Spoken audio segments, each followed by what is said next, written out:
kind of weird. Did I hear a sword being drawn? What's this? What's this winch? I'm not hiding. I'm being quite vocal. I'm using loud spells that make big crashing noises and set fire to things. You should really be able to see me coming. Yellow Book of Riddles. The Cabin in the Woods. That's a new book. I've not seen that one before. Volume 2. Well, you learn something new every day. Well, at least I will when I read it. But I would prefer to read Volume 1 first. Hagar's Journal. Yeah, let's see what Captain Hagar has to say for himself, shall we? 8th of Evening Star, 4th Era 200. Jarira is up to something big. Have I read this before? I don't know. He wouldn't tell me exactly. All he said was, it'll be just like the good old days before the cave-in sealed your boats in there. We can't send our ships out of here anymore. What is he hinting at? 40th of Evening Star, 4th Era 200. He wants to know what loot we have saved up. I don't care what he says. I'm not telling him anything about my stash. It stays down there where it's safe. I can't imagine he'd ever jump in this murky water, let alone swim down to the sunken boat. What? There's a sunken boat in here? Oh. There just had to be a sunken boat, didn't there? 21st of Evening Star. It's on! Jarira and his sister, Deja, have something cooked up. All they need is a scapegoat. I wonder where they'll find someone dumb enough to do what they say. Ah, is this perhaps the whole incident with the lighthouse? Yes, possibly so. But this dumb sucker's not going to do it for him, so and plus his captain's dead now, so he'll never get to see what he had planned, eh? Right, some more books. Mysterious Akavir, The Real Berenzia, Volume 4, rather than the fake version. Gallery of the Mystic, some more wine, and a purpley book. The First Hot Root Vault, we have that. There's a ring here, silver amethyst variety. A wall and shield and sword on a wall. Where is this? Woof! That was bloody close!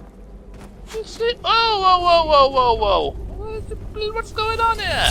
Arrows whistling past my head. I don't like it. Oi!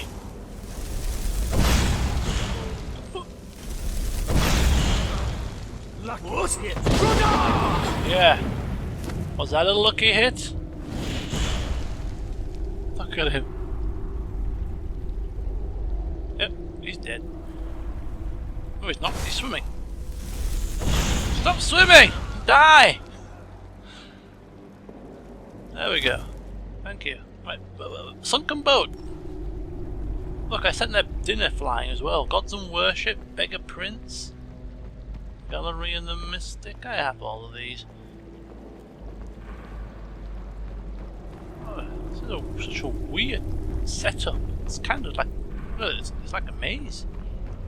Confusing me.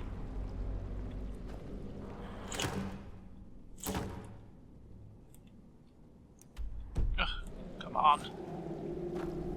Right, let's lower this bridge. If I can remember which way to go, of course.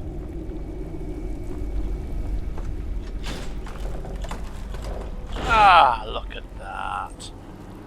I wonder if it's in the sunken... Oh, it's in the sunken boat. It just had to be in the sunken boat, didn't it? Right, Berlina. I'm going to have to be quick here. Is he swimming or is he dead? He's dead. It's going to call for the old ethereal shout. Yes, ethereal indeed. Now this is not gonna... It's gonna have to be a quick affair. Fire!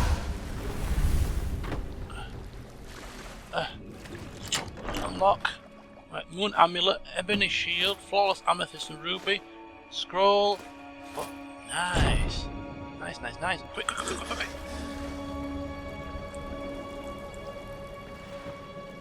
Did I escape in one piece? I like to think so. Now how do I get out of here? Ah, there's some steps there. Fire! Go, go, go, go, go, go! Oh. Marvellous. Right. Now that that little situation's taken care of. First of all, who on earth do I hand this quest into? Carjo. And where exactly is Carjo? All the way over here. What's he doing over there? Well, I'm not going over there anytime soon. Next time I'm in that neck of the woods, I'll try and remember to hand it to him. But until then, it's business as usual, which means it's back. Have I been here? No. Yes, I have been here. Yeah, it's back to where are we going? Solitude. Yes, that's the way. That's the place. Got a bit confused. Back to Solitude. Oh, wait a minute. Didn't see these. Thank you. And another day done and dusted. Although it feels like we haven't had anything. It is only a short quest line.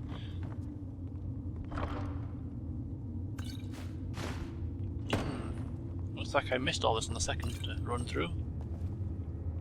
Oh, look, everything's on the table. The first run through, everything was knocked off. We can't have it like this. Fire!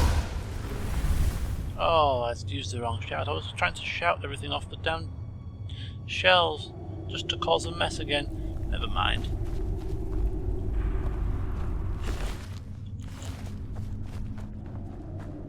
Oh. Lost. Well, it's more strange walking in the opposite direction. Oh, look, and I missed a lot of things on the second time through. I think I was still in a bit of shock after having my head just lopped off like that. I just totally missed everything. I'm gonna go this way just because I went over the bridge coming here. So let's go over this side of the cave on the second time. Just in case there's any sort of secret hidey holes, anything that we might be able to take with us. Ah, these bear pelts again. Yep, the stinking rotten wet cheese. And a cave-in, which prevents them from allowing their boats, or prevents their boats from being allowed out. Which is why they're stuck in here.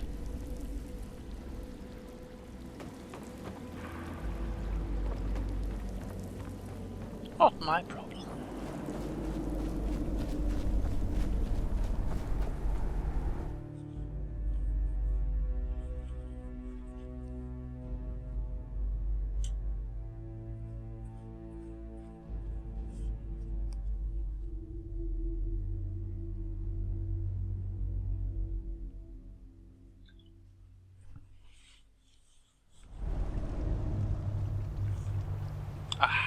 And once again we're back into the chilly but yet refreshing air of this area. So, as we head back to our destination, well, I've never had spiky grass before. This is a new herb. Anyway, sorry, what was I saying? Yes, as we get back to our destination, we will continue with the story of the Wolf Queen Volume 1. The massive ebony door was locked, of course, but she knew what to do. A year ago, she caught her mother's Bosmer maid pilfering some jewellery, and in exchange for her silence, forced the young woman to teach her how to pick locks. Fatima pulled 2 pins off her red diamond brooch and slid the first into the first lock, holding her hand steady and memorising the pattern of tumblers and grooves within the mechanism. Each lock had a geography of its own. The locks were the kitchen larder, 6 free tumblers, a frozen 7th, and a counterbolt. She had broken into that just for fun, but if she had been a prisoner, The whole imperial household would be dead by now, she thought, smiling. The lock to her brother Antiochus's secret stash of Khajiiti pornography, just 2 free tumblers, and a pathetic poisoned quill trap, easily dismantled with pressure on the counterweight. That had been a profitable score. It was strange that Antiochus, who seemed to have no shame, proved so easy to blackmail. She was after all only 12, and the differences between the perversions of the cat people and the perversions of the Cyrodiils seemed pretty academic. Still, Antiochus had to give her the diamond brooch which she treasured. She had never been caught, not when she broke into the Archmage's study and stole his oldest spellbook, not when she broke into the guest room of the King of Ghislaine and stole his crown the morning before Magnus's official welcoming ceremony. It had become too easy to torment her family with these little crimes, but here was a document the Emperor wanted for a very important meeting. She would get it first. But this was the hardest lock she ever opened.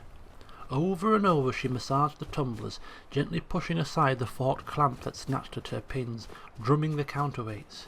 It nearly took her half a minute to break through the door to the Hall of Records where the Elder Scrolls were housed.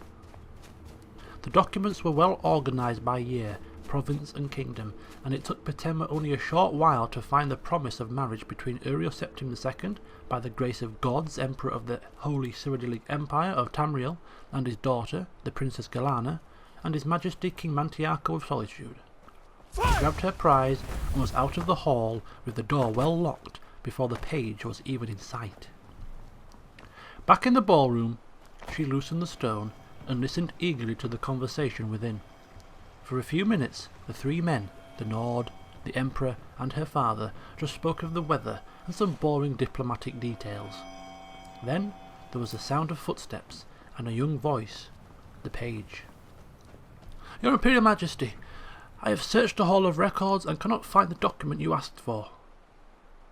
"There, you see," came Petema's father's voice. "I told you it didn't exist." "But I saw it!" The Nord's voice was furious. "I was there when my liege and the Emperor signed it. I was there!" "I hope you aren't doubting the word of my father, the Sovereign Emperor of all Tamriel, not when there's now proof that you must have been mistaken." Pelagius's voice was low, dangerous. Of course not," said the Nord, quickly conceding. "But what will I tell my king? He is to have no connection with the imperial family, and no gold returned to him, as the agreement has he and I believed the agreement to be." "We don't want any bad feelings between the Kingdom of Solitude and us," came the Emperor's voice, rather feeble, but clear enough. "What if we offered King Mantiarco our granddaughter instead?" Petema felt the chill of the room descend on her. "The Princess Petema? Is she not too young?" asked the Nord. "She is 13 years old," said her father. "That's old enough to wed." "She would make an ideal mate for your king," said the Emperor. "She is, admittedly, from what I see of her, very shy and innocent, but I'm certain she would quickly grasp the ways of court. She is, after all, a Septim. I think she would be an excellent Queen of Solitude. Not too exciting, but noble." "The granddaughter of the Emperor is not as close as his daughter," said the Nord rather miserably, "but I don't see how we can refuse the offer. I will send word to my king." "You have our leave," said the Emperor, and Petema heard the sound of the Nord leaving the stateroom. Tears streamed down Petema's eyes. She knew who the King of Solitude was from her studies. Mantiarco.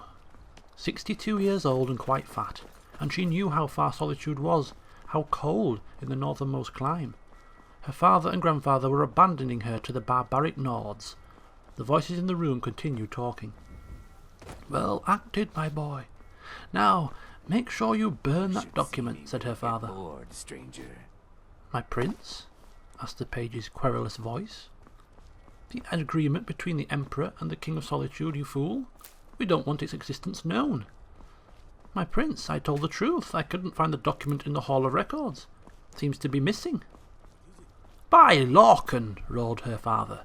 "Why is everything in this palace always misplaced? Go back to the hall and keep searching until you find it." Temma looked at the document. Millions of gold pieces promised to the Kingdom of Solitude in the event of Princess Galana not marrying the king. She could bring it into her father, and perhaps as a reward he would not marry her to Mantiarco. Or perhaps not. She could blackmail her father and the Emperor with it, and make a tidy sum of money. Or she could produce it when she became Queen of Solitude to fill her coffers and buy anything she wanted. More than a Daedric katana, that was for certain. So many possibilities, Temma thought, and she found herself not bored anymore.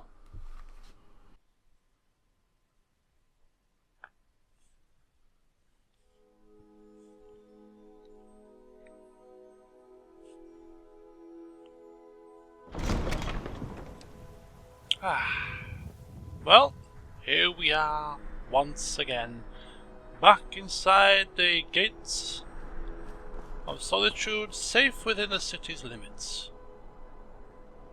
And we have the moon amulet in our possession, as was our goal at the start of the day, which leaves us with not many quests left in this particular area. Just take a quick look at our journal to see that we have Panthea's flute. Is that nearby? No, that's all the way over near Winterhold, in fact. So that's nowhere near. So let's go. I'm not doing that quest anytime soon. Panthea, of course, is one of the tutors in the Bard's College. Talk to Orthus and Dario at the East Empire Company in Windhelm. No. Anselvund, I'm sure we've been here already once before. Returning the Ring of Pure Mixtures to Frida, who's in Dawnstar. No. Kill the leader of Deepwood. No. Speak to Rusk with the Holodead. So all of these are like miles away. I don't know what the hell is this. What the hell is going on here? Stony Creek Cave? It's just like... No. Some of these quests I just don't remember them.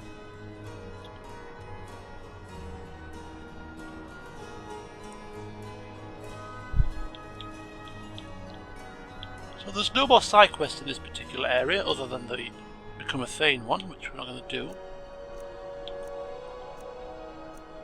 Of course, let us not forget the main reason why we were in Solitude in the first place was to speak with Malborn. So this will be the last thing we do.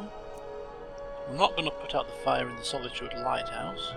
So all that's left for us to do is the Forbidden Legend, which is all the way somewhere. I think it's here. I think it's in this particular vicinity. Yeah. In Folgunther. So we're going to do that next. And then after that, I suppose we could start looking at perhaps a session or two of exploring some of the areas in the Haffingar Hold that we haven't yet uncovered. Like this. Like this, like any of the other areas in between all of this land, that there may be some locations for us to take a look at. It's not on the map at the moment. So a sort of a sweep of the Haffingar Hold, not looking at any quests in particular, but just doing a bit of free roaming exploration. So once we've done that, then we speak with Malborn and see where the main quest takes us next. That's sort of the medium term plan for what's left in the Haffingar Hold. So join me next time when we should head out to Folgunther to finally once again progress this mission involving Gaul the Legend. Join me then.